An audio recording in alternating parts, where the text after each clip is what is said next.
Hey guys, it's Chris here. Another episode of FowlersFreeTime. This is only episode 2, but it's actually been months since I've done episode 1, and I feel like I've failed YouTube.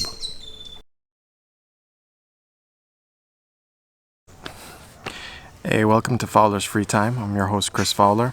Today I'm going to be doing something a little bit different. This is a little video that I've been wanting to put together, and I'm going to try and be as concise as possible and not rant.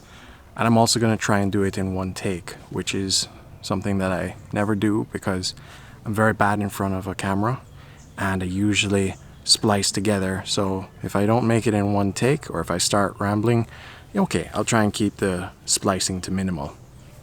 To help me, I actually scripted this out. I did actually write my script, and I don't have a teleprompter, so occasionally I'm going to be peeking down here. So I wanted to tell you about why I consider myself a YouTube failure. And it's not that I'm permanently a failure, because then I would just delete my account and you'd never see me again.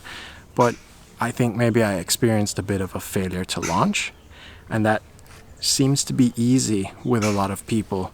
Jevon Dovey did a piece on failure, and I felt like it was interesting that he rolled that out around the same time that I was scripting this out in the first week of January. And how would I define myself as a failure? Because you may have seen my first episode, the introductory episode. I'm not going to link it up top. I'm going to link it down below because I would love if you watched this entire video and then went to see that one if you haven't seen the first one already, because I'd love comments and suggestions down below. I'd like to keep this interactive, as I've said before. So let's get into why I consider this a failure. I've made 3 videos and only one of them made it to YouTube. I have been guilty of overconfidence, thinking that, I'll just tell everybody that my New Year's resolution is to be a vlogger, or tell everybody, I'm going to Japan, I'm going to make the most awesome travel vlog, and, here's my Instagram handle, and, I took for granted how hard it is to make some of these videos and to come up with the content and just the technicalities of it.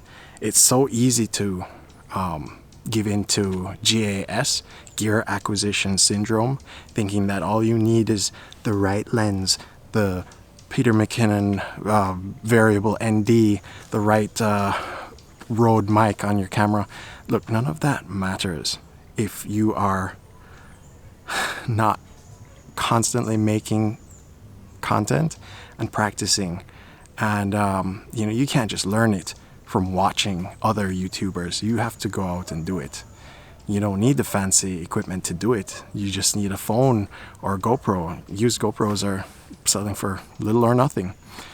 So overconfidence is really the big thing. Dedicating time is the second thing, because once you get into it, you realize that it's not that easy to get in front of a camera, do one take, add music, add transitions, and upload it to YouTube. Sometimes it takes maybe an hour of editing time per minute of video time that you're watching. Maybe I'm slow, that's fine.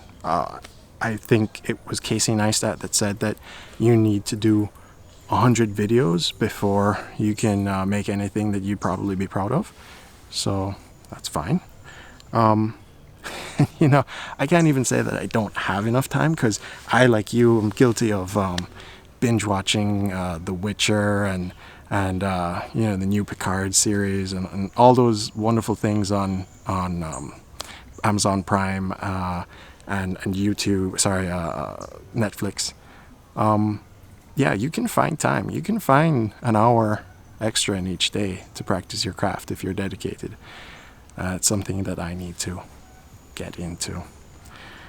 But the last thing that I wanted to leave you with is I feel like I'm a failure to launch with YouTube content because I'm afraid to vlog in public.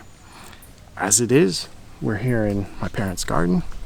I do my soliloquies in isolation. I don't know, there's just something about handling a camera and gear in the public and people looking at you, and I feel like somebody's gonna come up to me and ask me if I have a permit or something like that, or just people are gonna kick me out of their establishments. I don't know how other people do it. Maybe they're just so focused inward that they don't care about what people think about them, and I think that a little bit of that is healthy, and I need to develop that. But I will continue, and I hope I'll get better. If you stick around, there's more content to come. There are some interesting travel videos. There are some local adventures in South Florida.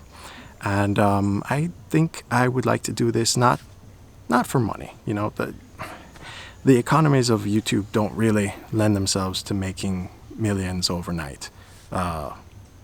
It's actually kind of ridiculous when you think about it, what's necessary to become viral.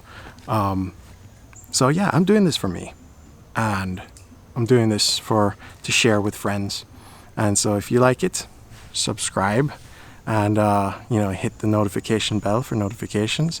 And if I do one video a month, I'd be happy. If I did 2 videos a month, I'd be ecstatic, to be quite honest. Stick around. Let's see what happens. Bye.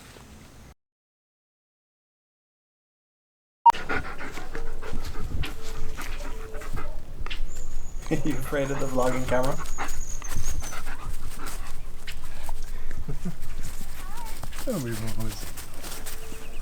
Oh, you're so sweet. You're so sweet.